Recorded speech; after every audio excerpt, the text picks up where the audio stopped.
আল্লাহ খাস করে এই জমিনের মধ্যে ইব্রাহিম সাহেব রহমতুল্লাহ আলাইহি শোয়া, মুবারক করিম রহমতুল্লাহ আলাইহি শোয়া, তোমার বহুত হলিরা শোয়া, আমাদের চাচা মঞ্জুর সাহেব শোয়া, অনেক আল্লাহর হলিরা শোয়া, সবারই কবরকে জান্নাতের বাগিচা বানায় দাও। এই যুবক বাবারা তোমাদের হাতেও ধরছি, পায়েও ধরছি, জাহান্নাম যে কত কঠিন, কিয়ামত যে কত কঠিন, আমি 1000 বছর বুঝাইতে পারবো না। কবরের মালিকের সাথে পরিচয় না করিয়া যদি কবরে যাও, কবরের মালিক বলবে, হে মাটি, আমার দুশ্মন আসছে, আমার শত্রু আসছে, এ কবরে মাটি চাপ দে। অমনি কবরের দুই পাশের মাটি এত জোরে চাপ মারবে, চাপের চড়ে এক পাজরের হাড্ডি আর এক পাজরে লাগাইয়া ফেলাইবে। কবরের মালিক বলবে, ফেরেশতারা আগুন ধরাইয়া দে। অমনি কবরটা হুফরাতুম মিন হুফরাইন নার।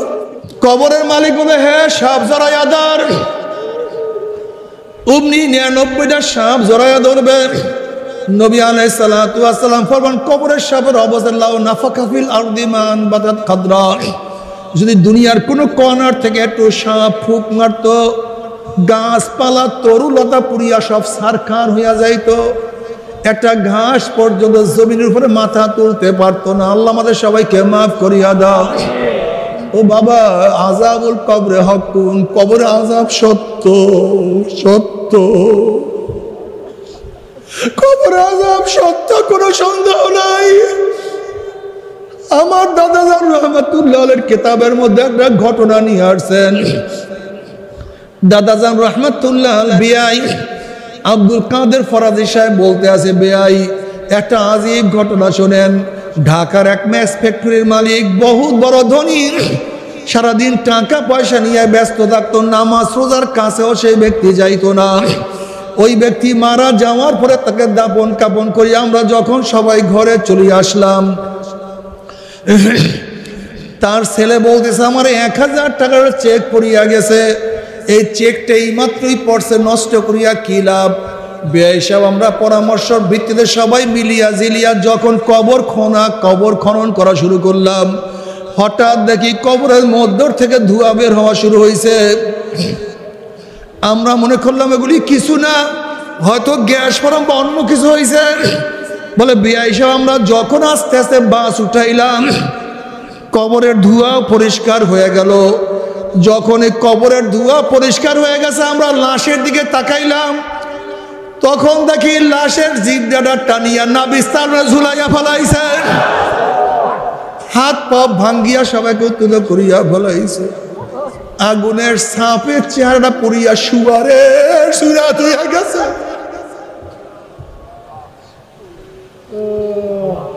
এই অবস্থা দেখি আমরা সবাই বেহুশ হইয়া পড়িয়া গেলাম। 15-20 দিনের মধ্যে ঠিক মতো খানা পিনাও খাইতে পারি নাই। বাবারে, আযাবুল কবরে হকুন। কি ভাবছোটা কি? সব ইয়ার কি, সব ফাইজলামি। তুমি মনে যা করবা তাই হবে। তুমি ভাবছো কিয়ামতের ময়দানে তুমি নাজাত পাইয়া যাবে না। যদি মাওলার দুশ্মন হইয়া কিয়ামতের ময়দানে উঠাও, আমার মাওলা নাফরমানকে ধাক্কা দিয়া সূর্যের গরমের নিচে ফেলাইয়া দিবেন। আল্লাহ তুমি আমাদের সবাইকে মাফ করিয়া দাও, সবাইকে ক্ষমা করিয়া দাও। আর সূর্যের গরমে মাথার তালু টাস টাস ফাটিয়া যাইবে। আল্লাহ, মগজ ভাতের মতো উঠলাইতে থাকবে, নাক এবং মুখ দিয়া মগজ গলিয়া গলিয়া পড়তে থাকবে। কিয়ামতের ময়দানে পুরিয়া তামা হইয়া যাবে, লাল চামড়ার মতো হন হন করতে থাকবে। বুখারী সাহিহর মধ্যে কিতাবুত তাফসীরের মধ্যে আছে, নবীদের কথা আছে। ইয়াকুল ইব্রাহিম খলিলুল্লাহ নাফসি নাফসি, মূসা কালিমুল্লাহ নাফসি নাফসি, ঈসা রূহুল্লাহ নাফসি নাফসি। সমস্ত নবীরা বলবে, মাওলা আমাকে বাঁচাও, আমাকে বাঁচাও, আমাকে বাঁচাও। হুশ নাই, খবর নাই। অন্য নবীরা তাদের স্ত্রীর কথা ভুলিয়া যাবে, সন্তানের কথা ভুলিয়া যাবে, উম্মতের কথা ভুলিয়া যাবে, নিজেকে নিয়ে ব্যস্ত হইয়া যাবে। শুধু তোমার আমার নবী জনাবে মুহাম্মদুর রাসূলুল্লাহ সাল্লাল্লাহু আলাইহি ওয়াসাল্লাম সেজদায় পড়ে বলবেন, মাওলা তোমার ইজ্জত ও জালালের কসম খাইয়া বলতে আছি, আজকে জাহান্নাম যাবার একটা উম্মত কেউ খাইয়া ফেলায়, আমি কিন্তু তোমার হাবিব জান্নাতের মধ্যে ঢুকবো না। ও কপাল পোড়ার দলেরা, যে আল্লাহর হাবিব কঠিন মুহূর্তে তোমাকে আমাকে ভুলবে না, সেই আল্লাহর হাবিবের সুন্নাত কিভাবে ছাড়িয়া দাও, সেই আল্লাহর হাবিবকে কিভাবে নেতা না মানিয়া অন্যকে নেতা মানো, সেই আল্লাহর হাবিবের আদর্শকে কেন বাদ দিয়া দাও। পাক রব্বুল আলামিন আপনাকে আমাকে কোরআন ও হাদিসের মজলিস, আলেম ওলামা, মুমিন মুত্তাকিন জাকিরিন শাকিরিনদের গুরুত্বপূর্ণ এক দামি মজলিসে আসার বসার বলা শোনার তৌফিক আল্লাহ পাক দান করছেন। শুকরিয়া তান সবাই বলে আলহামদুলিল্লাহ।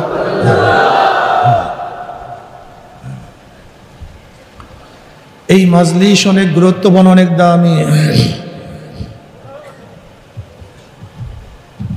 আপনারা অনেক দামি হওয়ার কারণে গোটা এরিয়াকে ফেরেশতারা ঘিরিয়া ফেলাইছে। বলেন সবাই সুবহানাল্লাহ। আপনারা দামি হওয়ার কারণে অনবরত আল্লাহ পাক রহমত এবং সাকিনা বর্ষণ করতে আছেন। আপনারা দামি হওয়ার কারণে আল্লাহ পাক আপনাদেরকে নিয়ে ফেরেশতাদের মধ্যে আলোচনাও শুরু করেছেন। বলবেন না সবাই সুবহানাল্লাহ? হ্যাঁ, আপত্তি আছে সুবহানাল্লাহ? একবার সুবহানাল্লাহ পড়ার সাথে সাথে আমলনামায় 1000 নেকি লেখা হয়ে যায়। এরপরে সবাই পড়ে নাই, কিন্তু 1000 গুনাহ ঝরে যায়। আপনার সুবহানাল্লাহর আওয়াজ যত দূরে যাবে, কাঁচা পাকা সমস্ত গাছগুলি কিয়ামতের ময়দানে জাকিরের পক্ষে সাক্ষী দিয়া দিবে। এই মজলিস অনেক গুরুত্বপূর্ণ, অনেক দামি। ভাই একটু কথা শোনাই ভাই, মুজাহিদ ওনাকে একটু দেন, এদিক তাকান, আমার দিকে তাকান। হ্যাঁ, তাকায় বয়ান শুনুন, তাহলে হালাত একটু ঠান্ডা হবে। আমাদের তাকায় কথা শোনেন। এই মাজলিসকে আমি সবসময় ধোলাই কারখানা বলি, জিকিরের মাজলিসকে ধোলাই কারখানা বলি, আমি বলি না। দুনিয়ার ধোলাই কারখানায় জামা কাপড় পরিষ্কার করা হয়, ঠিক না? ময়লা জামা কাপড় যদি ধোলাই কারখানায় দেন, পরিষ্কার করে ফেরত দেয়। দুনিয়ার ধোলাই কারখানায় জামা কাপড় পরিষ্কার করে, আর জিকিরের ধোলাই কারখানায় গুনাহ পরিষ্কার করে। বুখারীর মধ্যে রওয়ায়াত আছে, আল্লাহ পাক জিকিরের মাজলিসকে কেন্দ্র করে ফেরেশতাদের সাথে বিভিন্ন প্রশ্ন এবং জবাব দেওয়ার পরে আল্লাহ পাক নিজেই সিদ্ধান্ত দেন, উশহিদুকুম আন্নী ক্বাদ গাফারতু লাহুম। ফেরেশতারা সাক্ষী থাক, গোটা মাজলিসের বান্দাদের গুনাহ আমি সব মাফ করে দিছি। ভাই ক্যামেরাম্যান দ্বিতীয়বার উঠবেন না, এই শেষ, একেবারে চুপচাপ বয়ান শুনবেন। ইয়াকুলুল মালাকু মিনাল মালাইকাতি ফীহিম ফুলানুন লাইসা মিনহুম ইন্নামা জাআ লিহাজাতান ইয়াকুলুল আযযা ওয়া জাল্লা হুমুল জুলাসা লা ইয়াশকা জালিসুহুম রাহুল বুখারী। এই মাজলিস অনেক গুরুত্বপূর্ণ, অনেক দামি। কেমন দামি?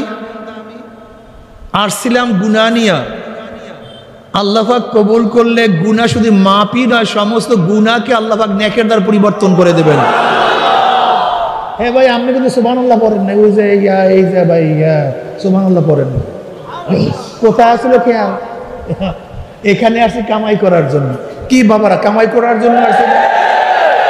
কি টাকা পয়সা কামাই করার জন্য, নেক কামাই করার জন্য? মাশাআল্লাহ, এই যে একবার সুবহানাল্লাহ পড়ছে, পড়ার সাথে সাথে আমলনামায় কত নেকি। মাশাআল্লাহ, বয়ান মনে হয়েছে। আচ্ছা, কত গুনাহ ঝরিয়া যায়। মাশাআল্লাহ, তা বুঝো তো, দারুণ জায়গা না ভাই, অনেক মজা। মা মিন কওমিন ইসতামাউ ইয়াসকুল্লাহ তাআলা লা ইউরিদুনা বিযালিকা ইল্লা ওয়াজহাহু ইল্লা নাদাহু মুনাদি মিনাস সামাই আন কুমু মাগফুরাল লাকুম ক্বাদ বুদ্দিলাস সাইয়্যাতুকুম হাসানাত। যখন জাকিরিন জিকিরের মাজলিস ছাড়তে থাকে, আহ্বানকারী ফেরেশতারা আসমান থেকে ডাক দিয়ে বলে, জাকিরিন সুসংবাদ শোনো, আল্লাহ পাক গুনাহ খাতা সব মাফ করে দিয়েছে। মাফ করছে শুধু তাই নয়, সমস্ত গুনাহকে নেকের দ্বারা পরিবর্তন করে দিয়েছে। কি মাজলিসের দাম আছে কি নাই? আমি সংক্ষিপ্ত আলোচনা করব, খুব খেয়ালের সাথে কথা শোনা চাই। গোটা দুনিয়া কিয়ামত হয়ে যাক, ওইদিকে খেয়াল থাকবে না, আমার খেয়াল বয়ানের দিকে, ঠিক আছে না? যদি কথাগুলি শরিয়াত সম্মত হয়, কি সম্মত ভাই? গ্রহণ করবেন। শরিয়াতের উল্টা পাল্টা হলে প্রত্যাখ্যান করবেন। রাজি আছি না? আসলে এখানে যারা আমরা আসছি সবাই কিন্তু আমাদেরকে পছন্দ করে, মোহাব্বত করে, ব্যাপারটা এরকম না। আবার সবাই ঘৃণা করে, ব্যাপারটা এরকমও না, ঠিক না? সরদার দো আলম আলাইহিসসালাতু ওয়াসসালামের চেয়ে ভালো তার আগেও কেউ ছিল না, তার জমানায়ও কেউ ছিল না, কিয়ামত পর্যন্ত তার মতো কেউ, তার চেয়ে ভালো কেউ ছিল? মর্যাদার দিক থেকে আল্লাহর পরেই তার স্থান। এক নম্বরে কে? দ্বিতীয় নম্বরে নবী আলাইহিসসালাতু ওয়াসসালাম। এই নবী আলাইহিসসালাতু ওয়াসসালামের কোনো শত্রু ছিল না, আস্তে করে, দুশমন ছিল না, গিবত শিকায়ত করে নাই, বদনাম করে নাই, জাদুকার বলে নাই, কবি বলে নাই, মিথ্যাবাদী বলে নাই, সবই তো বলছে। অথচ তার চেয়ে ভালো কেউ ছিল না। শুধু কি তাই, আমার নবী আলাইহিসসালাতু ওয়াসসালাম রক্ত ঝরায় নাই, উটের নাড়িগুলো তার মাথার উপর চাপায়া দেয় নাই, শিয়াবে আবু তালেবের মধ্যে 3 বছর পর্যন্ত অবরুদ্ধ অবস্থা রাখেন নাই, নবী আলাইহিসসালাতু ওয়াসসালাম হিজরত করতে বাধ্য করে নাই, তার দান শহীদ করে নাই, ফেরেশতারা করছে। দান শহীদ ফেরেশতারা করছে, অবরুদ্ধ ফেরেশতারা করছে। এই মানুষরা, তার চেয়ে ভালো কেউ নেই। যদি তারও শত্রু থাকে তা আমার মতো সলিমুদ্দিন কলিমুদ্দিন, আমাদের কোনো হাইসিয়াতই নেই, তা আমাদের শত্রু থাকাটা স্বাভাবিক, দুশ্মন থাকা। তবে হ্যাঁ, আমি বিশ্বাস করি সঠিক বুঝের কারণে অনেক সময় শত্রু বন্ধু হয়ে যায়, আর ভুল বুঝাবুঝির কারণে অনেক সময় বন্ধুও শত্রু হয়ে যায়। আপনি আমাকে কেন দুশ্মন মনে করেন? বলতে পারেন যে আপনি রাজনীতি করেন, রাজনীতির মধ্যে আপনারা অমুকের বিরুদ্ধে তমুকের বিরুদ্ধে কথাবার্তা বলেন, এইটা তো ঠিক না, এর জন্য তো আমরা দুশ্মনই করি। একটা প্রশ্ন আছে কি নেই? ধরে নেন ইদানিংকালে যদি বিএনপির কোনো ভাইরা আমাদেরকে বলে, হুজুর আপনি বিএনপির এই সমস্ত কথা বলেন কেন, বিএনপির বিরুদ্ধে এই কথা বলছেন, এই কথা বলছেন, এই কথা বলছেন, যেহেতু আপনি বিরুদ্ধে কথা বলছেন এর জন্য আমরা শত্রু হয়ে গেছি। আমি বলবো ভাই, আপনারা বলতে বলছেন বিদে তো আমরা বলি। কারা বলতে বলছেন? বিএনপির সবচেয়ে বড় দাবি কি? আমরা গণতন্ত্র চাই। কি বলে ভাই? সবচেয়ে বড় দাবি গণতন্ত্র চাই, ডেমোক্রেসি বাস্তবায়ন করতে চাই। গণতন্ত্র ধ্বংস হয়ে যাইতেছে, গণতন্ত্র রক্ষা করতে হবে, গণতন্ত্র প্রতিষ্ঠিত করতে হবে। এই বক্তব্য বয়ান সবচেয়ে কাদের বেশি বলেন? আসতে কয় দাঁড়ানো যারা আছেন, কথা সত্য না মিথ্যা ভাই? বিএনপি সবচেয়ে, তাদের পার্টি হইল বিএনপি, বাংলাদেশ ন্যাশনাল পার্টি। তাদের মূল ভিত্তি হলো ডেমোক্রেসি, গণতন্ত্র। আচ্ছা, আপনাদেরকে একটা প্রশ্ন করি, গণতন্ত্রের সংসদ বিরোধী দল ছাড়া হয় কি? এই ব্যাপারে আপনারা সবাই একমত নেবেন? গণতন্ত্রের সংসদের জন্য কি লাগবে? বিরোধী দল ব্যতীত গণতন্ত্রের সংসদ হয় না। যদি বিরোধী দল কাউকে না পাওয়া যায় তাহলে তৈয়ার করে তার অনুকূলের কাউকে সৃষ্টি করতে হয়, কিন্তু বিরোধী দল ছাড়া গণতন্ত্রের সংসদ হবে না। কি দল ভাই? বিরোধী, মানে সরকারি দলের যে বিরোধিতা করে তাকেই তো বলা হয় নাকি? এর দায়িত্বটা কি? বিরোধী দলের কাজটা কি? হ্যাঁ, সরকার আপনি ভুল করছেন, আপনি এইটা করছেন, আপনি এইটা করছেন। এই পদ্ধতির কারণটা কি জানো? যারা সরকারি দলে থাকে তারা অপকর্ম করতে, ভুল করতে, এর জন্য ভুল সংশোধন করার জন্য আইন, সংবিধান হলো বিরোধী দল সৃষ্টি করা। তাদের কাজ হলো সরকারি দলের কি করবে? কথা করে বিরোধিতা করবে। এর কাজ কি? জোরে বলেন। তাদের কাজই এইটা করছেন, এইটা করছেন, এইটা করছেন, এইটা করছেন, এইটা করছেন, এইটা করছেন, এইটা করছেন, চুরি করছেন, ডাকাতি করছেন, এই চাঁদাবাজি করছেন, ধর্ষণ করছেন, গুন্ডামি করছেন, টাকা পাচার করছেন, অমুকে অবৈধভাবে খুন করছেন। এইটা কাজই তাদের, এটা কাজ। এইটাই গণতন্ত্রের সিস্টেম, এইটাই গণতন্ত্রের সংবিধান, এইটাই ডেমোক্রেসি। এরপর আপনারা কি বলেন? আমরা র্যাম্বো ন্যাশন করব। কি বলেন না ফখরুল ইসলাম সাহেব কি বলছেন? Rambo nation. র্যাম্বো ন্যাশন বুঝেন? রং ধনু জাতি, এটা আফ্রিকার একটা শব্দ। র্যাম্বো ন্যাশন, আমরা রং ধনু জাতি গঠন করতে চাই। যেরকম রং ধনু বিভিন্ন কালারের, বিভিন্ন রঙের একই সাথে থাকে, র্যাম্বো ন্যাশন জাতি হলো বিভিন্ন দলের, বিভিন্ন মতের, বিভিন্ন নীতির, বিভিন্ন আদর্শের লোক একই সাথে বসবাস করা, চলাফেরা করার নাম হলো র্যাম্বো ন্যাশন জাতি। আমি কথাটা বুঝাতে পারি না? আপনারাই বলছে র্যাম্বো ন্যাশন, আপনার বিরোধিতা থাকবে, ভিন্ন নীতির থাকবে, ভিন্ন আদর্শ থাকবে, বক্তব্য তো আপনাদের। অথচ আপনাদের বিরোধিতা করলে আপনারা খেয়ে পাচ্ছেন, তার মানে কি আপনাদের বক্তব্যের সাথে বাস্তবতা? অথচ বুঝেন না বা মূর্খ আপনি, আপনার যা গন্ড মূর্খ, আপনি জানেন না ডেমোক্রেসি কি জিনিস। আপনার মতো মূর্খ লোক রাজনীতি করতে আসছেন, কিন্তু আপনি হাল চাষ করেন, আপনি রিক্সা চালান, ঠেলা গাড়ি ঠেলেন, রাজনীতি করতে আসছেন। রাজনীতি পড়াশোনার বিষয়, এটা জানাশোনার বিষয়। এখানে বল প্রয়োগ তো ডেমোক্রেসির নিয়মই নেই। ডেমোক্রেসি আইনের মধ্যে বল প্রয়োগ করা, এই ডিক্টেটরশিপ তো গণতন্ত্রের বাহিরে, এটা জায়েজই নাই। গণতন্ত্রের কথা বলতে, ইসলামের কথা বল, এটা জায়েজই নাই তাদের মধ্যে, ডিক্টেটরশিপ চলবে না। তা আমি কি বিএনপির বিরোধী না পক্ষের লোক? আমি বিরোধী না পক্ষের লোক? আমি কি বিএনপি করি না বিএনপির বিরোধিতা করি? তা আমার কাজটা কি? আবার বিএনপি কি আমার পক্ষের না আমার বিরোধী? তার কাজটা কি? বিরোধিতা করা। সহজ কথা। আমি বিএনপি বিরোধিতা করবো, বিএনপি আমার, এইটাই তো সৌন্দর্যতা, এইটাই তো ডেমোক্রেসির সৌন্দর্যতা। আপনি বোধহয় চরমনে হুজুর আপনি এই ভুল করছেন, আপনি এইটা করছেন, আপনি এইটা করছেন, আপনি অমুক জায়গায় চাঁদাবাজি করছেন, অমুক জায়গায় ধর্ষণ করছেন, অমুক জায়গায় চাঁদার জন্য অমুককে হত্যা করছেন, অমুক জায়গায় চাঁদা না দেওয়ার কারণে অমুককে হত্যা করছেন, এত টাকা পাচার করছেন, এটা আপনি বলবেন। আপনি এই দোষ করছেন, এটা বলাই তো আপনার দায়িত্ব। আপনার কাজই এইটা, আমার বিরোধিতা করা। আবার আমাদের কাজটা কি? জোরে বলেন। যদি সহ্য করতেই না পারেন, রাজনীতি করিয়েন না, হালচাষ করেন, ঠেলা গাড়ি ফেলেন, রাজনীতি করিয়েন না। রাজনীতি করতে গেলে কি লাগবে? আপনার বিরোধিতা সহ্য করতে হবে সংশোধনের জন্য। আমরাই তো অনুমতি দেই যে চরমনার কোনো ভুল থাকলে ধরিয়ে দেন, এটা তো আমরা বলি ওপেনে। কিন্তু আপনারা কি ভুল ধরছেন? নেশা খায়, মিথ্যা খায় পীর সাহেব চরমনায়, এটা বিরোধিতা হলো বোকা। এটা মানুষ তোমাদেরকে খারাপ জানবে। চরমনায় পীর সাহেব নেশা খায়, এটা বিশ্বাস করবে কেউ? মিথ্যা বলে এটা বিশ্বাস করবে কেউ? এর নাম বিরোধিতা না। এটা কি বিরোধিতা বলা হয় না? এটাকে গিবা শিকায়ত বলা হয়, এটা বদনাম বলা হয়। কি কথা ঠিক না?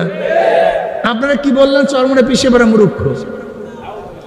এখন যদি আমরা মূর্খ না হই, তাহলে আপনার কথাকে মানুষ মিথ্যা মনে করবে। আর মনে করবেন রাজনীতিবিদ থেকে মিথ্যা প্রমাণিত হলে মানুষ আপনার কথা বিশ্বাস করবে না। দেখেন, আসলে আমাদের দেশের মানুষ কিন্তু জাহেল, ন্যাকফের জাহেল, জন্মের জাহেল। আমাদের দেশের মানুষগুলো এত বোকা বিধায় এই রাজনীতিবিদের রাজনীতি করে। যদি আমাদের দেশের মানুষগুলো জ্ঞানী হইতো, এই পচা ধ্বজা দ্বারা এই রাজনীতিবিদরা একদিনও রাজনীতি করতে পারতো না, একদিনও না। তার কারণটা কি? আচ্ছা বলেন তো, আমরা এখন আপনাদেরকে আশ্বস্ত করি করবো না করছি? জোরে বলেন। তা আমি যদি মিথ্যাবাদী হই, ভবিষ্যতে করবো, এটা গ্যারান্টি কি? কথা বলেন না কেন? আমি তো বললাম আমি হইলে এইটা করবো, সেইটা করবো, সেইটা করবো, অথচ আমি তো মিথ্যাবাদী। আমার কথার সত্যতা কি যে এটা করব? যদি মিথ্যাবাদীদেরকে আপনারা ভোট না দিতেন তাহলে আমাদের মতো নেতারা কেউ মিথ্যা কথা বলতে পারতো না। কিন্তু আপনারা চিন্তা করেন, ও নেতা যত আকাম কুকাম করি আমি আকাম কুকাম যতই করি, জেলখানা থেকে বের হওয়ার পরে আমার গলার মধ্যে তো ফুলের মালাই, কিন্তু আকাম কুকাম করার পরে যদি নেতার গলার মধ্যে জুতার মালা দিতেন তাই কোনো নেতারা আকাম কুকাম করতে পারতো না। এই সব দোষ আপনাদের, এই সব দোষ জনগণের। এদেরকে আরো ফিসিয়ে মারা উচিত। সব দোষ আমাদের, সব দোষ। আমরা যত অন্যায় করি, যত অপকর্ম করি, এরপরেও আমাদেরকে সাপোর্ট করেন। তা আপনারা তলাইবেন না, মরবেন না, তা মরবেটা কি? হ্যাঁ, আপনার ধ্বংস হবে না, ধ্বংসটা হবে কি আমাকে বলুন তো? আপনারা আমাদেরকে যেই সমস্ত বদনাম করেন যে আমরা কি করি, আওয়ামী লীগের বাতাস করছি, এত মিথ্যা মানুষ বলতে পারে যে আমরা প্রত্যেকটা আওয়ামী লীগের নির্বাচনে অংশগ্রহণ করছি। কি আজীব মিথ্যা, কি আজীব মিথ্যা। 2008 সনে সবাই অংশগ্রহণ করছে ইসলামী আন্দোলনও, কথা কম না। 2024-এ 2014-তে কে অংশগ্রহণ করে নাই? ইসলামী আন্দোলন অংশগ্রহণ। 2018-তে সবাই অংশগ্রহণ করছে ইসলামী আন্দোলনও। 2024-এ জাতীয় নির্বাচনে কে অংশগ্রহণ করে নাই? ইসলামী আন্দোলনও করে নাই। আর তোমরা বলে সব জায়গায় বলে আপনি নির্বাচনে অংশগ্রহণ করছে। এত জাহেল একজন রাজনীতিবিদ হয় কি? স্থানীয় নির্বাচনে তোমরাও করছো, আমরাও করছো। হ্যাঁ, তবে বিএনপি কি করছে? বিএনপি 2018 নির্বাচনে অংশগ্রহণ করার পর, সবাই বয়কট করার পরেও বিএনপি সংসদ বয়কট করে নেই। মাত্র 5-6 জন এমপির মাধ্যমে তারা সংসদটাকে, আওয়ামী লীগের অবৈধ সংসদটাকে বৈধতা দান করছে। স্থানীয় সরকারে যদি আপনারা নির্বাচন অংশগ্রহণ না করেন তাহলে আমাদের এই যে ঢাকার মেয়র এই যে ইশাক সাহেব, তিনি কেস করছেন কি নিয়ে? চিটাগের মেয়র শাহাদাত সাহেব, তিনি মেয়র হচ্ছেন কি আসমানি যুগের না শেখ হাসিনার যুগের? হ্যাঁ, সিলেটের আরিফুক সাহেব, এগুলি শোনেন আপনারা না জানিয়া যে সমস্ত কথা। স্থানীয় নির্বাচন ভিন্ন, জাতীয় নির্বাচন সম্পূর্ণ ভিন্ন। জাতীয় নির্বাচনে বিএনপিও যেই সমস্ত নির্বাচন অংশগ্রহণ করে নাই, ইসলামী আন্দোলনও একটাও করেনি, একটাও না। অথচ তারা সব জায়গায় গিবা শেখায়ত বদনাম করিয়া বেড়ায় ইসলামী আন্দোলন সব নির্বাচন অংশগ্রহণ। যাই হোক, আমি যেটা বলতেছিলাম, ভুল বুঝাবুঝি এগুলি সব কি ভাই? ভুল বুঝাবুঝি। আসলে আমরা কাউ শত্রু না। চরমনাই ওয়ালাদের স্থায়ী কোনো বন্ধু নাই, স্থায়ী কোনো দুশ্মন নেই। আমাদের স্থায়ী কোনো দুশ্মন নাই, স্থায়ী কোনো বন্ধু আমাদের নেই। বিশ্বাস করেন না? আমরা রক্ত এবং গোশতের সম্পর্কের কারণে কাউকে মহাব্বত করি না, কাউকে ঘৃণাও করি না। একজন মুমিনের সম্পর্ক রক্ত এবং গোশতের মাধ্যমে হতে পারে না। নসলান কেউ মুসলমানের সম্পর্ক নেই। আমাকে বলেন তো, হাবিল কাবিল দুজন আপন ভাই না? দুজন বন্ধু ছিলেন না দুশ্মন ছিলেন? কারণটা কি? নবী নূহ আলাইহিস সালাতু ওয়াস সালাম সন্তান কেনান, নবী নূহ আলাইহিস সালাত আপন সন্তান ছিলেন না? বন্ধু ছিলেন না দুশ্মন ছিলেন? কারণটা কি? নবী ইব্রাহিম আলাইহিস সালাতু ওয়াস সালাম বাবা আজর, সে নবী ইব্রাহিমের বাবা ছিলেন না? বন্ধু ছিলেন না দুশ্মন ছিলেন? ইকরামা রাদিয়াল্লাহু, বাবা আবু জাহাল, ইকরামা রাদিয়াল্লাহু তাআলা আনহুর কি বাবা ছিলেন না? বন্ধু ছিলেন না দুশ্মন ছিলেন? আপনি কি জানেন বদরের অবস্থাটা কি? বদরের ময়দানের অবস্থাটা কি আপনাকে জানেন? বদরের অবস্থাটা, বদরের ময়দানের অবস্থা, কাফেরের পক্ষে ছিল সন্তান, মুসলমানের পক্ষে ছিল বাবা।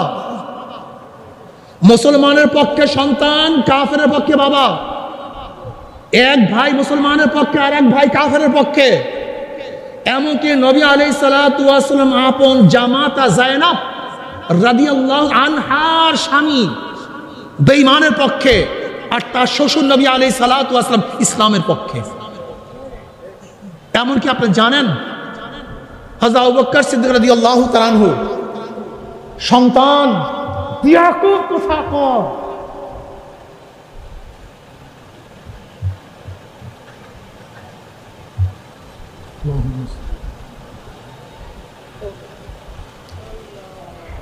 আবু বকর সিদ্দিক রাদিয়াল্লাহু তাআলার সন্তান ইসলাম গ্রহণ করার পরে তিনি বললেন, আব্বু, বদরের ময়দানে এমন একটা অবস্থা হয়েছিল, আমি ইচ্ছা করলে আপনাকে কতল করতে পারতাম। খুব ভালো মতো শুনবেন মুসলমানরা খুব ভালো মতো শুনবেন, ঈমানওয়ালারা খুব ভালো মতো শুনবেন। আর যাদের ঈমান নাই তাদের কাছে আমার বয়ান নেই, যাদের ঈমান নাই আমার বয়ান তাদের কাছে নাই। আবু বকর রাদিয়াল্লাহু বললেন, তাহলে আমাকে হত্যা করলা না কেন? বলে, আপনি আমার আব্বা, এর জন্য। অমনি আবু বকর সিদ্দিক রাদিয়াল্লাহু কসম কেটে বলেন, আল্লাহর কসম, যদি আমি চান্স পাইতাম তোমাকে হত্যা করার, আমি তোমাকে হত্যা করতাম, ছেলে হিসেবে রক্ষা করতাম না, কাফের হিসেবে দুনিয়া থেকে বিদায় দিয়ে দিতাম। এর নাম মুসলমান। এই রক্ত এবং গোশতের সম্পর্কের নাম ইসলাম না। ইসলাম ঈমান ও আকায়েদের নাম। আজকে এই সমস্ত ভাইয়েরা আমাদেরকে দুশমন মনে করেন, না, আমরাই আপনাদের সবচেয়ে বড় বন্ধু। যেরকম গাঁজাখোরকে যখন বাবা গাঁজার থেকে নিষেধ করে তখন বাবার উপরে ক্ষিপ্ত হয় কি হয় না? আর বন্ধু তার মুখের মধ্যে গাঁজা তুলিয়া দেয়, সন্তান খুবই খুশি হয়। বলেন তো, বাবাই বন্ধু না যে গাঁজা তুলিয়া দিছে সে বন্ধু?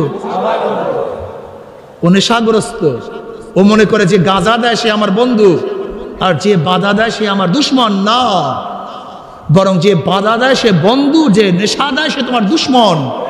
ঠিক আজকেও যারা ইসলামের বিপক্ষে তোমাদেরকে নাম হয়, ওরা তোমাদের দুশ্মন, তোমাদের শত্রু। আর আমরা যারা তোমাদের ইসলামের পথে ডাকি, আমরাই তোমাদের প্রকৃত বন্ধু, সবচেয়ে আপনজন। তুমি ভাবছো দুনিয়াই শেষ? এই আওয়ামী লীগের বাবারা, আমার বিএনপির বাবারা, জাতীয় পার্টির বাবারা, তুমি কি ভাবছো এই দুনিয়াই শেষ? এই দুনিয়াই প্রথম, দুনিয়াই শেষ? আচ্ছা, আমাকে বলো তো, একজন মুসলমানদের সবচেয়ে দুনিয়া প্রাধান্য বেশি দেয় না আখিরাতকে বেশি প্রাধান্য দেয়? আখিরাতকে বেশি গুরুত্ব দেয় না দুনিয়াকে বেশি গুরুত্ব দেয়? দুনিয়ার মর্যাদা তাদের কাছে বেশি না আখিরাতের মর্যাদা তাদের কাছে বেশি?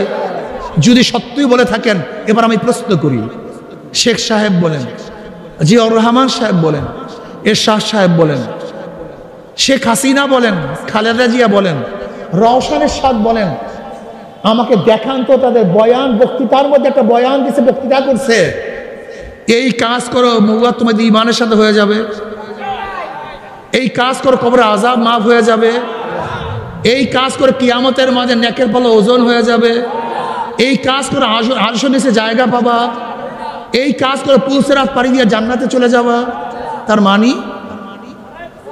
তার মানি যেই নেতা, যেই লিডার আমাকে দুনিয়া এবং আখিরাতের পথ দেখায় না, সে কমপক্ষে মুমিনের লিডার হতে পারে না, মুসলমানের লিডার হতে পারে না। কেন আমরা দোয়া শিক্ষা কি করছি? রব্বানা আতিনা ফিদ দুনিয়া হাসানাতাও ওয়া ফিল আখিরাতি হাসানাতাও ওয়া কিনা আযাবান। আল্লাহ, দুনিয়া তো ভালো চাই, দুনিয়া আখিরাত, দুনিয়া আখিরাত। নবী আলাইহিস সালাতু ওয়াস সালাম সে দুনিয়ার কথা বলছেন, আখিরাতের কথা বলছেন। আবু বকর রাদিয়াল্লাহু তাআলা শুধু দুনিয়ার কথা বলছেন, আখিরাতের কথা বলছেন। ওমর রাদিয়াল্লাহু শুধু দুনিয়ার কথা বলছেন, আখিরাতের কথা বলছেন। ওসমান গনি রাদিয়াল্লাহু তাআলা শুধু দুনিয়ার কথা বলছেন, আখিরাতের কথা বলছেন। আলী মুর্তজা রাদিয়াল্লাহু শুধু দুনিয়ার কথা বলছেন, আখিরাতের কথা। দেখছেন মুসলমান লিডার, হ্যাঁ, দুনিয়া দুনিয়া, আর তোমরা শুধু কারণ বেঈমান, তুমি কাফের, তুমি মুনাফিক, তুমি ইসলামের শত্রু, তুমি শুধু দুনিয়া দুনিয়া করো কেন? কি হয়েছে দুনিয়া? দুনিয়াটা কি? এটা স্বপ্নের জিন্দেগি। কি দুনিয়া? ছাতা, মাতা, কিচ্ছু মাতা, মাতা বুঝেন? জালিকা মাতাউল হায়াতুদ দুনিয়া। মাতা, মাতা মানে কি? মাতা শব্দের অর্থ খোঁজ করার জন্য এক যে ব্যক্তি লোগাবি, তিনি গেলেন সৌদিতে। মাতা শব্দের অর্থ কি? আল্লাহ পাক দুনিয়াকে মাতার সাথে উদাহরণ দিছে। উনি গেলেন পাহাড়ে, গিয়া দেখেন এক বাচ্চাকে রেখে মা একটু দূরে গেছে, আর বাচ্চা পায়খানা পোশাক করে তার ওই পুরান বস্ত্রগুলি, ওই খাতাগুলি নষ্ট করে ফেলছে। একটা কুকুর সেই ময়লাযুক্ত কাপড় নিয়ে যাইতেছে, অমনি সে বাচ্চা ডাক দিয়ে বলে, আম্মু ওই কুকুর মাথা নিয়ে যায়, কুকুর তা মাথা শব্দের অর্থ কি বলেন তো? এই ময়লা গন্ধযুক্ত নিকৃষ্ট কাপড়কে মাথা বলা হয়। আল্লাহ সেই মাথার সাথে তুলনা দিচ্ছে দুনিয়াকে। আর তুমি সাধারণ দুনিয়া নিয়েই ব্যস্ত, শুধু দুনিয়া দুনিয়া দুনিয়া। আশ্চর্য বিষয়, একদিন চিন্তাও না আমি কি করতেছি, কোথায় যাইতেছি, আমার মৌয়াত কি ইমানের সাথে হবে না বেঈমানের সাথে হবে, যেটা সবচেয়ে বড় টেনশনের বিষয় ছিল। এই মুসলমানের গোষ্ঠী, মুসলমান যুবকরা, মুসলমান মুরব্বীরা, মুসলমান মা ও বোনেরা, আমাকে বলো তো, সাহাবারা কি দুনিয়ার জন্য বাড়ি ছাড়ছেন না ঈমান ও ইসলামের জন্য বাড়ি ছাড়ছেন? তা তুমি কি করতেছো? তুমি করতেছো কি? আচ্ছা বলো, সাহাবারা দুনিয়ার জন্য এই জমিন ছাড়ছেন না ঈমান ইসলামের জন্য জমিন ছাড়ছেন? সাহাবারা স্ত্রীর জন্য তারা ঈমান ও ইসলাম ছাড়ছেন না ঈমান ইসলামের জন্য স্ত্রী ছাড়ছেন? স্বামী ছাড়ছেন, নিজের জীবন দিয়া দিচ্ছেন কিসের জন্য? আর তুমি আমি কি করি? দুনিয়ার যদি ঈমান ছাড়িয়া দেই, দুনিয়ার যদি ইসলাম ছাড়িয়া দেই, কপাল পোড়া, কপাল পোড়া। তার ইসলামের জন্য সব ত্যাগ করছে, আর আমরা দুনিয়ার জন্য সব ত্যাগ করি। দুনিয়া কিছু না, স্বপ্নের এক জিন্দেগি। কবে জন্ম হইলাম, কবে দাঁত উঠলো, কবে দাঁত পড়লো, কবে আবার দাঁত উঠলো, কবে চেহারার মধ্যে দাড়ি উঠলো, কবে কালো দাড়ির মধ্যে কোন রং তুলি সাদা রং লাগানো শুরু করলো,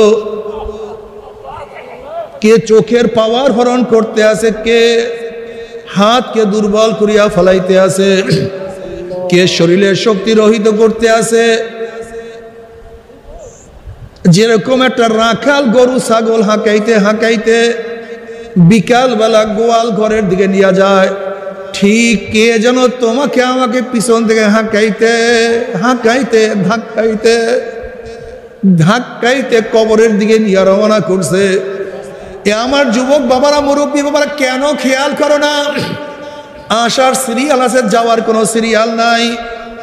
আম পাকার সময় আছে, কাঁঠাল পাকার সময় আছে, মৃত্যুর কোনো সময় নাই।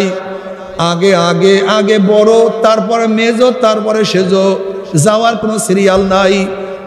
তুমি কি দেখো নাই কত বাবার সামনে ছেলে দুনিয়ার থেকে বিদায় হয়ে গেছে, কত বড় ভাইয়ের সামনে ছোট ভাই মারা গেছে? তুমি কি দেখো নাই দাদার সামনে নাতি নাই?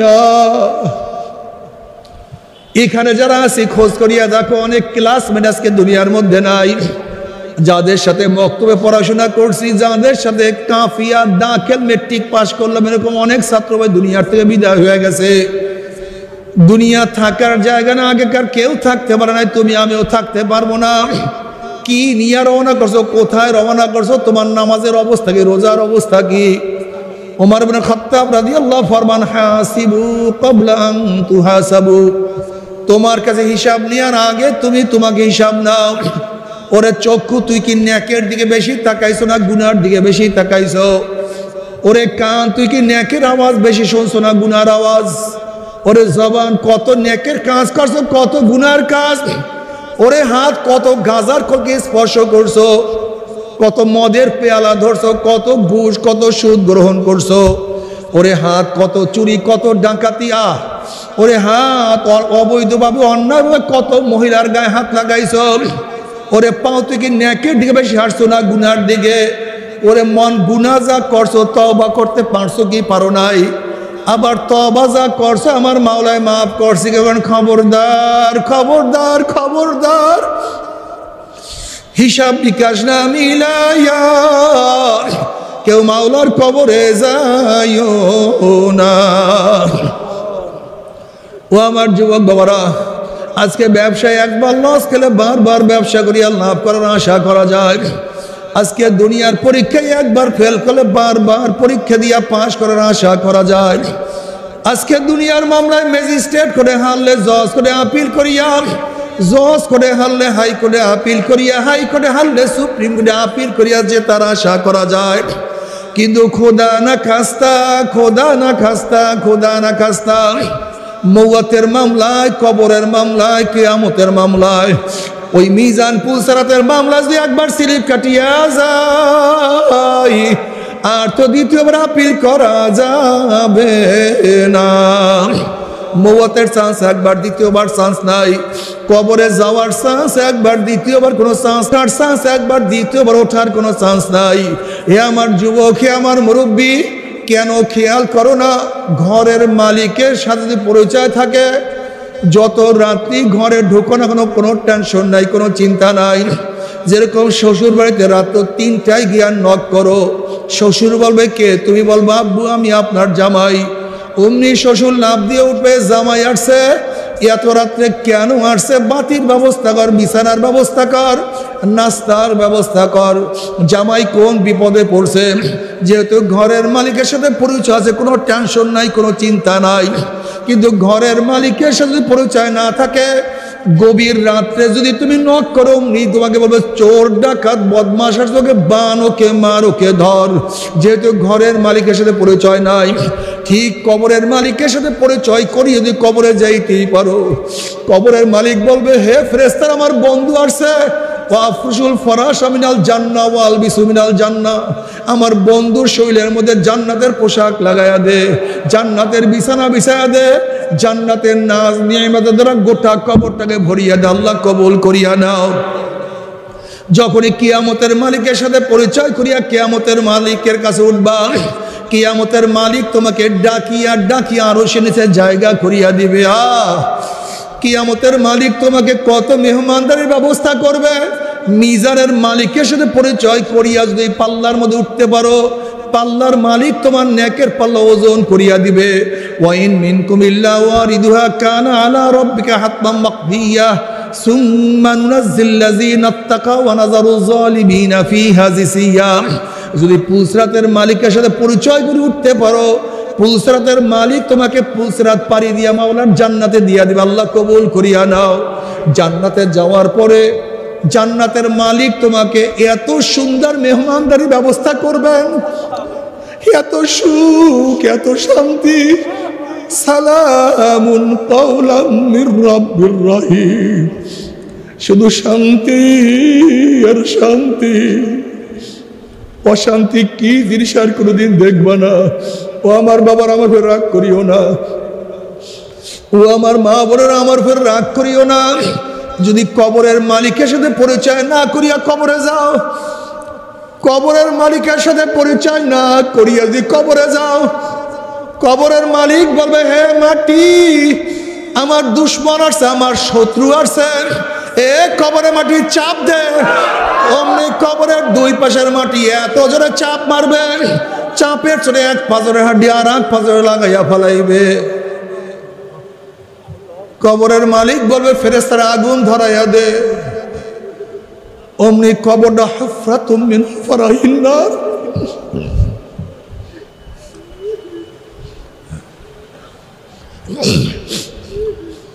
কবরের মালিক বলবে হে সাপ জড়াইয়া ধর। অমনি 99টা সাপ জড়াইয়া ধরবে। নবী আলাইহিস সালাতু ওয়াস সালাম ফরমান কবরের সাপের অবস্থা লাউ নাফাকা ফিল আরদি মান বাদাত খাদরা, যদি দুনিয়ার কোনো কর্নার থেকে একটু সাপ ফুক মারত, গাছপালা তরুলতা পুড়িয়া সব সারখার হইয়া যাইত, একটা ঘাস পর্যন্ত জমিনের উপরে মাথা তুলতে পারতো না। আল্লাহ আমাদের সবাইকে মাফ করিয়া দাও। ও বাবা, আযাবুল কবরে হকুন, কবরে আযাব সত্য, সত্য, কবরে আযাব সত্য, কোনো সন্দেহ নাই। আমার দাদা জান রহমাতুল্লাহ আলাইহির কিতাবের মধ্যে একটা ঘটনা নিয়ে আসছেন। দাদাজান রহমাতুল্লাহ আলাইহির খলিফা আব্দুল কাদের দাদাজান রহমাতুল্লাহ আলাইহির বিয়াই আব্দুল কাদের ফরাজি সাহেব বলতে আছে, বেয়াই একটা আজীব ঘটনা শোনেন। ঢাকার এক ম্যাচ ফ্যাক্টরির মালিক, বহুত বড় ধনী, সারাদিন টাকা পয়সা নিয়ে ব্যস্ত থাকতো, নামাজ রোজার কাছেও সেই ব্যক্তি যাইতো না। ওই ব্যক্তি মারা যাওয়ার পরে তাকে দাপন কাপন করি আমরা যখন সবাই ঘরে চলে আসলাম, তার ছেলে বলতেছে আমার 1000 টাকার চেক পড়িয়া গেছে, এই চেকটা এই মাত্রই পড়ছে, নষ্ট করিয়া কি লাভ? বেয়াই সাহেব আমরা পরামর্শের ভিত্তিতে সবাই মিলিয়া জিলিয়া যখন কবর খনন করা শুরু করলাম, হঠাৎ দেখি কবরের মধ্য থেকে ধোঁয়া বের হওয়া শুরু হয়েছে। আমরা মনে করলাম এগুলি কিছু না, হয়তো গ্যাস ফরম বা অন্য কিছু হয়েছে। বলে বেয়াই সাহেব আমরা যখন আস্তে আস্তে বাস উঠাইলাম, কবরের ধোঁয়া পরিষ্কার হয়ে গেল। যখন এই কবরের ধোঁয়া পরিষ্কার হয়ে গেছে, আমরা লাশের দিকে তাকাইলাম, তখন দেখি লাশের জিহ্বাটা টানিয়া নাবিস্তানে ঝুলাইয়া ফেলাইছে, হাত পা ভাঙ্গিয়া সবাইকে তুলে করিয়া ফেলাইছে। আগুনের সাপের চেহারাটা পুড়িয়া শুয়ারের সুরাত হইয়া গেছে।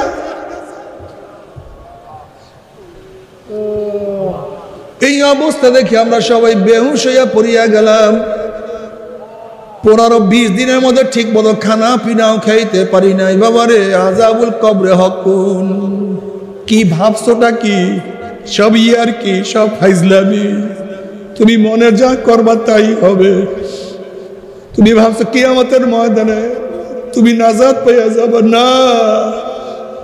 যদি মাওলার দুশ্মন হইয়া কিয়ামতের ময়দানে উঠাও, আমার মাওলা নাফরমানকে ধাক্কা দিয়া সূর্যের গরমের নিচে ফেলাইয়া দিবেন। আল্লাহ তুমি আমাদের সবাইকে মাফ করিয়া দাও, সবাইকে ক্ষমা করিয়া দাও। আর সূর্যের গরমে মাথার তালু টাস টাস ফাটিয়া যাইবে। আল্লাহ মগজ ভাতের মতো উঠলাইতে থাকবে, নাক এবং মুখ দিয়া মগজ গলিয়া গলিয়া পড়তে থাকবে। কিয়ামতের ময়দানে পুরিয়া তামা হইয়া যাবে, লাল চামড়ার মতো হন হন করতে থাকবে।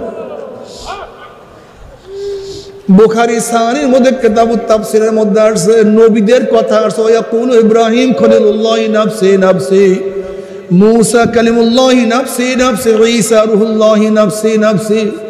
সমস্ত নবীরা বলবে মাওলা আমাকে বাঁচাও, আমাকে বাঁচাও, আমাকে বাঁচাও। হুঁশ নাই, খবর নাই। অন্য নবীরা তাদের স্ত্রীর কথা ভুলিয়া যাবে, সন্তানের কথা ভুলিয়া যাবে, উম্মতের কথা ভুলিয়া যাবে, নিজেকে নিয়ে ব্যস্ত হয়ে যাবে। শুধু তোমার আমার নবী জনাবে মুহাম্মদুর রাসূলুল্লাহ সাল্লাল্লাহু আলাইহি ওয়াসাল্লাম সেজদায় পড়ে বলবে মাওলা তোমার ইজ্জত ও জালালের কসম খাইয়া বলতে আছি, আজকে জাহান্নাম যাবার একটা উম্মতকেও খাইয়া ফেলায়, আমি কিন্তু তোমার হাবিব জান্নাতের মধ্যে ঢুকবো না। ও কপাল পোড়ার দলেরা, যে আল্লাহর হাবিব কঠিন মুহূর্তে তোমাকে আমাকে ভুলবে না, সেই আল্লাহর হাবিবের সুন্নাত কিভাবে ছাড়িয়া দাও, সেই আল্লাহর হাবিবকে কিভাবে নেতা না মানিয়া অন্যকে নেতা মানো, সেই আল্লাহর হাবিবের আদর্শকে কেন বাদ দিয়া দাও। নবী আলাইহিস সালাতু ওয়াস সালাম দোয়া কবুল করে আল্লাহ পাক বলবে যাও জিবরাইল আমার হাবিবের কাছে এই পানিটুকু নিয়ে পৌঁছায়া দাও। নবী আলাইহিস সালাতু ওয়াস সালাম যখন ওই পানি জাহান্নামের গায়ে ছিটা মারবে, জাহান্নাম ক্যাত ক্যাত ক্যাত ক্যাত করে পিছনে সরিয়া যাবে। আল্লাহর হাবিব বলবেন মাওলা হে, যে জাহান্নামকে লক্ষ লক্ষ ফেরেশতারা ধরিয়া রাখতে পারে না, আবার কোন কুদরতি পানি, কোন আশ্চর্য পানি, যেই পানি মারার সাথে সাথে জাহান্নাম পিছনে সরিয়া গেল। আল্লাহ পাক ডাক দিলেন হাবিব গো, এই পানি কোন আশ্চর্য পানি না, কোন কুদরতি পানি না, এই পানি হলো তোমার গুনাহগার উম্মতের চোখের পানি। বাবারে কান্দো, বেশি বেশি কান্দো। নবী আলাইহিস সালাতু ওয়াস সালাম ফরমানে আমার উম্মতরা কান্দো। যদি কান্না না আসে মুখটাকে বেঁকা তেরা করিয়া বলো মাওলা রে, ও আমার মালিক রে, ও আমার মাবুদ রে, ও রহমান, ও রহিম, ও গফফার, ও মালিক। বাবারে নামাজের দাঁড়াইয়া কান দিও, রুকুতে গিয়া কান দিও। দেখো যারা আল্লাহওয়ালা তাদের চোখে পানি, আমরা যারা গুনাহগার আমাদের চোখে পানি নাই। অথচ আল্লাহওয়ালাদের চোখের মধ্যে পানি না থাকা উচিত ছিল, তারা তো সবসময় নেকের কাজে ব্যস্ত। আমরা যারা মুজরিম, আমরা যারা অপরাধী, আমরা যারা গুনাহগার, আমাদের চোখে বেশি পানি থাকা উচিত ছিল, কিন্তু আমাদের চোখে পানি নাই। তার মানে আমাদের কপাল পুড়িয়া গেছে, মনে হয় আমাদের কপাল পুড়িয়া গেছে। হাত পার মধ্যে আল্লাহ না করবো জাহান্নামের শিকল লাগিয়ে যাবে, কি উপায় হবে? এ বাবারা, এ যুবক বাবারা, তোমাদের হাতেও ধরছি, পায়েও ধরছি। জাহান্নাম যে কত কঠিন, কিয়ামত যে কত কঠিন, আমি 1000 বছর বুঝাইলেও বুঝাইতে পারবো না। ইয়াউমা ইয়াফিরুল মারউ মিন আখিহি ওয়া উম্মিহি ওয়া আবিহি ওয়া সাহিবাতিহি ওয়া বানিহি, যেই কিয়ামতের মাঝে আপন ভাই ভাই পরিচয় দেবে না, মা ছেলেকে সাহায্য করবে না, ছেলেও মাকে সাহায্য করবে না, বাবা ছেলেকে উপকার করবে না, ছেলেও বাবাকে উপকার করবে না। সবাই বলবে মাওলা আমাকে বাঁচাও, আমাকে বাঁচাও, আমাকে বাঁচাও। ওইদিকে জাহান্নামের আওয়াজে কিয়ামতের মাঝে থর থর থর থর কাঁপতে থাকবে। জাহান্নামের ডাকের চড়ে কিয়ামতের মাঝের অবস্থা সব খারাপ হয়ে যাবে। এই মুহূর্তে আমার মাওলার রহমত পেতে কেউ বাঁচতে পারবে না। আল্লাহ বাবা একটা পাথর কান্নাকাটি করে। মুসা আলাইহিস সালাতু ওয়াস সালাম বলেন পাথর কেন কান্দো? এবার পাথর বলে আল্লাহ নবী মুসা, আল্লাহ পাক জাহান্নামকে মানুষ এবং পাথর দিয়া জ্বালাইবে, সেই জাহান্নামের ভয়ে কান্নাকাটি করতে আসি, দোয়া করেন মাওলা আমাকে মাফ করিয়া দেয়। মুসা আলাইহিস সালাতু ওয়াস সালাম দোয়া করলেন, আল্লাহ পাক কবুল করলেন, সুসংবাদ জানাইয়া চলিয়া গেলেন। অনেকদিন পরে আসার পরে দেখে যে পাথর আবারও কান্দে। নবী মুসা আলাইহিস সালাতু ওয়াস সালাম বলেন পাথর তুই কি আমার কথা বিশ্বাস করে মাওলা তোকে মাফ করিয়া দিছে?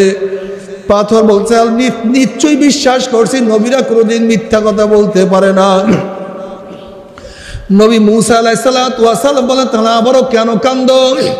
এবার পাথর বলে আল্লাহ নবী মুসা যদি আমি না কাঁদতাম আমার দিকে আপনি লক্ষ্য করতেন না, আল্লাহর কাছে দোয়া করতেন না, আর আল্লাহর কাছে দোয়া না করলে হয়তো মাওলা আমাকে মাফও করতো না। যেই কান্নার উসলে মাওলা আমাকে মাফ করিয়া দিছেন, ওই কান্না আমি আর কোনোদিনও ছাড়ব না।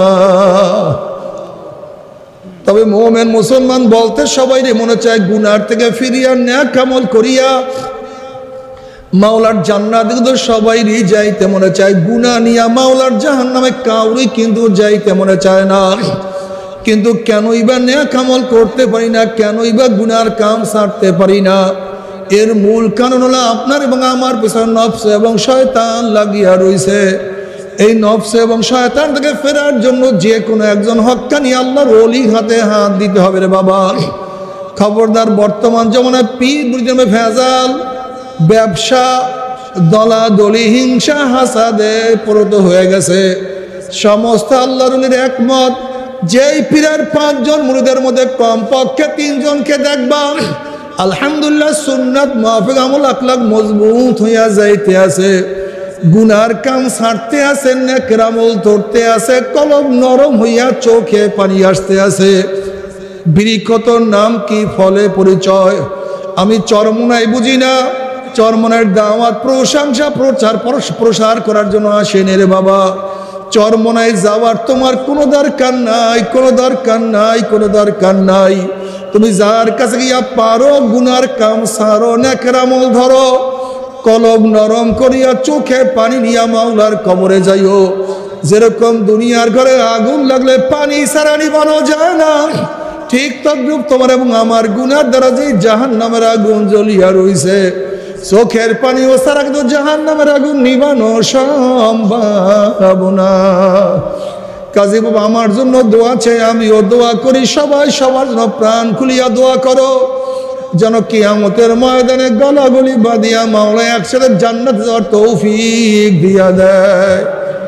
আল্লাহুম্মা আমিন, আল্লাহুম্মা আমিন।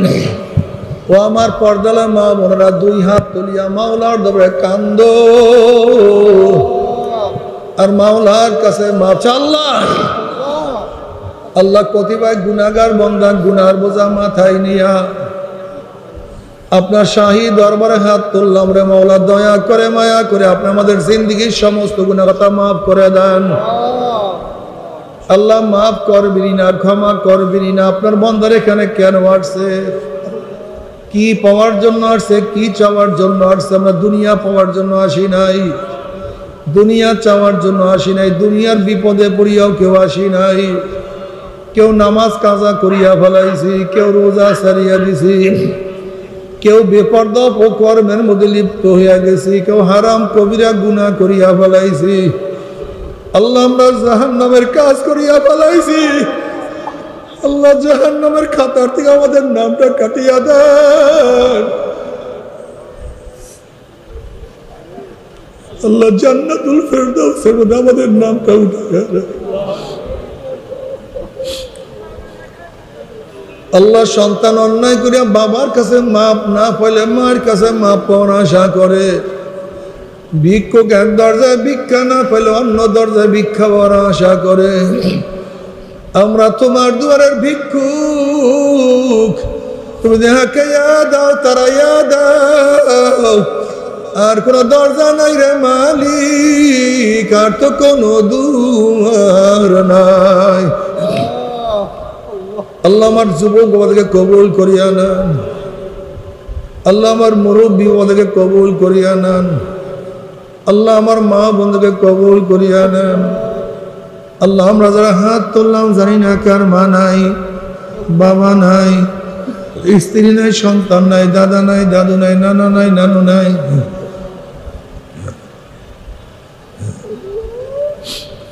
আল্লাহ যত মুমিন মুমিনাত মুজাহিদরা কবরে শুয়ে সবার কবরে আযাবকে মাফ করে দাও। আল্লাহ খাস করে এই জমিনের মধ্যে ইব্রাহিম সাহেব রহমতুল্লাহ আলাইহি শোয়া, মুবারক করিম রহমতুল্লাহ আলাইহি শোয়া, তোমার বহু ধরিরা শোয়া। আল্লাহ আমাদের চাচা মনজুর সাহেব শোয়া, অনেক আল্লাহর ওলিরা শোয়া। সবার কবরকে জান্নাতের বাগিচা বানায় দাও। আমাদের শায়েখ মুর্শিদের কবরকে জান্নাতের বাগিচা বানায় দাও। মা দাদা সহ তামাম দুনিয়ার মাশায়েখদের মাকামকে জান্নাতের মধ্যে বুলন্দ করে দাও। আমাদের আওলাদ তোমার খাস গোলাম বাঞ্ছিয়া কবুল করে নাও। রব্বানা হাব লানা মিন আজওয়াজিনা ওয়া যুররিয়াতিনা কুররাতা আইন ওয়াজআলনা লিল মুত্তাকিনা ইমামা। রব্বিরহামহুমা কামা রাব্বায়ানি সগীরা। وصلى الله تعالى على خير خلقه محمد وآله وأصحابه وأزواجه وأتباعه أجمعين وارحمنا معهم برحمتك يا أرحم الراحمين.